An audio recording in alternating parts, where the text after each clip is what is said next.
जय कन्हैया लाल की, पाल की, गोपाल की।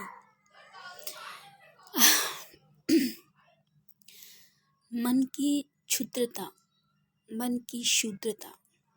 जब हावी होने लगती है जीवन पर, तो समझ में नहीं आता है कि क्या जीवन में नया सीखा है अपने कर्म भाव से, आत्तरिभाव से, आत्मभाव से, और क्या ऐसा संभव हुआ है ऐसा जिससे क्षुद्रता शुद्धता बढ़ी है, घटी है, कांस्टेंट है, किसी लेवल पर अटकी हुई है, या किस वजह से ऐसा हो रहा है कि क्या ब्राह्मण वर्ण के हैं कि वैश्य वर्ण के हैं कि क्षत्रिय वर्ण के हैं कि शूद्र वर्ण के। वर्ण में भी अगर बात किया जाए, फिर और भी वर्ण होते हैं, जैसे कि आदिवासी वर्ण को भी एक वर्ण कहा गया है पंचम वर्ण में। तो कौन से वर्ण में आते हैं वर्ण में, तो ये बात एक अजीब तरीके से हो जाती है कि किस वर्ण के हैं। क्या हम जनजाति से ही सिर्फ अपने आप को करने जाते हैं कि पुरुषार्थ भाव से भी हम होते हैं किसी वर्ण में अदला बदली। तो ये सवाल पर मैं ज़्यादा नहीं बोल सकती, क्योंकि हमें ऐसा बताया जाता है कि हम जिस जन्म में जब हम जन्मे हैं, जब जैसा जन्मे हैं, जन्म के घड़ी में जो चीज़ हुआ है वो चीज़ निश्चित हो जाती है। लेकिन जब हम बीच बीच में अपना जन्म पत्रिका बनवाते हैं, तो कुछ बातें ऐसी होती हैं जो हमें पता नहीं होती हैं। कुछ बातें हमें ऐसी होती हैं जो हमें पता नहीं होती है, और जब हमें पता चलता है तो हमको यकीन नहीं आता कि ऐसा कैसे हो रहा है। क्योंकि जब गोत्र के बारे में हम बोलते हैं, हमें नहीं मालूम होता है कि हमारा गोत्र क्या है। लेकिन जब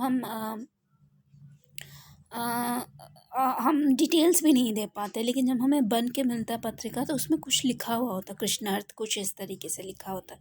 टोल मटोल करना चाहते हैं, पता करना चाहते हैं, तो कुछ इधर उधर की बातें पता चलती हैं, जिससे समझ में आता है कि कृष्ण प्रवृत्ति या कृष्ण भक्ति या कृष्ण रास या कृष्ण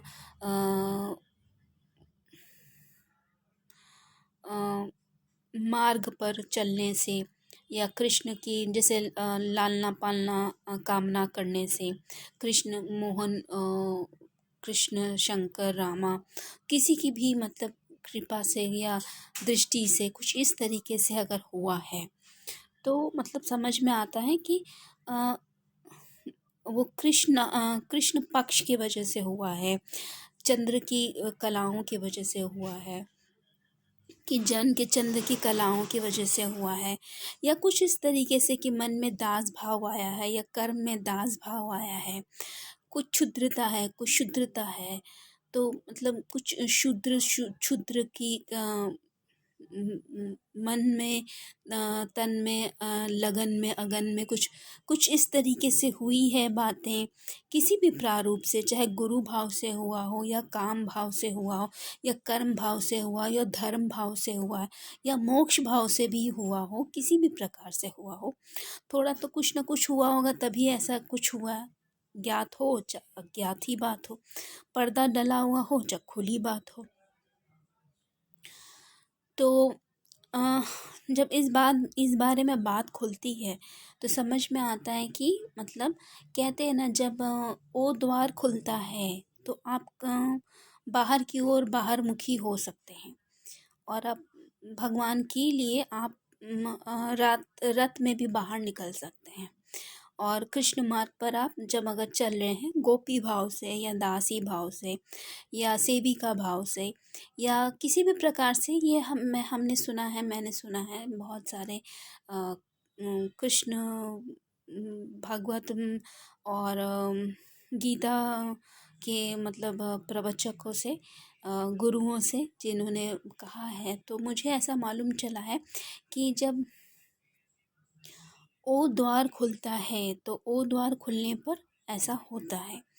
तो अब समझना मुश्किल हो जाता है कि ये हमारी क्षुद्रता शुद्धता की वजह से हुई, अशुद्धि की वजह से हुई, या हमारे पर कोई ऐसा दृष्टि था, हमारे पर किसी की ऐसी दृष्टि थी जिससे हमारा कुछ ऐसा कुदृष्टि पड़ी या कुसंगति हुई या कुयोग हुआ, जिससे क्या कहूँ, कृष्णार्थ हुई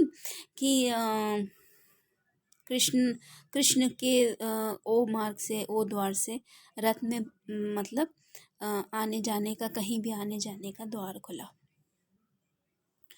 तो ये एक बड़ा सवाल होता है, लेकिन मैं अपने जीवन की चीज़ में बताऊँ तो यही कह सकती हूँ कि जैसे कहा जाता है ना कि मैं तैलिक हूँ, जन्म से तैलिक हूँ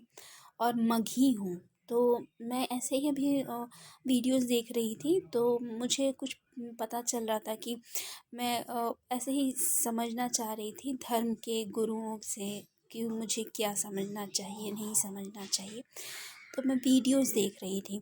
तो मुझे इसी बीच में कुछ पता चला कि जिस तरीके से हम संबंधों में आते हैं, रिश्तों में आते हैं, जब रिश्ता बनता है, संबंध आता है किसी भी प्रकार से, हम कुछ खाकर अगर रिश्ता बनाते हैं, कुछ मतलब खा कर धो कर के रिश्ता बनाते हैं, या फिर सो कर के नींद में जा कर के रिश्ता बनाते हैं, किसी भी तरीके से रिश्ता बनाते हैं अगर, और हमारा संबंध जिससे भी बनता हो, चाहे वो मन से हो, तन से हो, आत्मीयता से हो, प्रेम से हो, या कर्म भाव से हो, या काम भाव से हो, किसी भी प्रकार का हो, तो मतलब इसका क्या मतलब होता है? क्या हमारे पास कोई भी किसी भी तरीके से कोई भी आ सकता है क्या? क्या हमने इजाज़त दी थी क्या? और क्या हमने हमारा हमें मजबूरी में किया गया है या हम अनजाने में किए हैं? तो क्या उसका सबका एक ही तात्पर्य अंततः ही एक ही है? मतलब तो ये क्या ऐसा कहा जा सकता है क्या? फिर भी क्या फ़र्क पड़ता नहीं है जिससे जिस स्थिति परिस्थिति और जिस समावेश परिवेश में किया गया हो? अगर ऐसा कुछ है भी तो इस बात पर, जैसे मैं दास भाव से भी हूँ, तो अगर मैं दासी भी किसी की बनी हूँ, मैंने दासियों का कुछ काम किया है, तो किन से किया है कि मैं किन की दासियों का काम कर चुकी हूँ? तो क्या मैं सबकी दासियों हो गई हूँ? ये सबका अधिकार हो गया? वो सबका अधिकार हो गया मेरे पे दासियों का? ये सवाल है। ये सवाल मेरे लिए एक जीवन की बहुत बड़ी सीख है। और सीखो नया में बस मैं यही पहल लेना चाहती हूँ कि ये सवाल मैं खुद से करूँ या किससे करूँ, मुझे समझ में नहीं आ रहा है, क्योंकि अभी बहुत सारी बातें खुलनी बाकी हैं मेरी समझ से, और मेरी भक्ति भाव में और ज्ञान मार्ग में और धर्म भाव में, पुरुषार्थ भाव में बहुत कुछ ऐसी बातें हैं, पर्दे हैं, जो मुझे संस्कार से, जन्म से, परिवार से और अपने कर्म कांड से मिलने की गुंजाइश बनी है। तो अभी के लिए इसी नोट के साथ मैं यही कहती हूँ, जय कन्हैया लाल की, पाल की गोपाल की, लड्डू गोपाल की।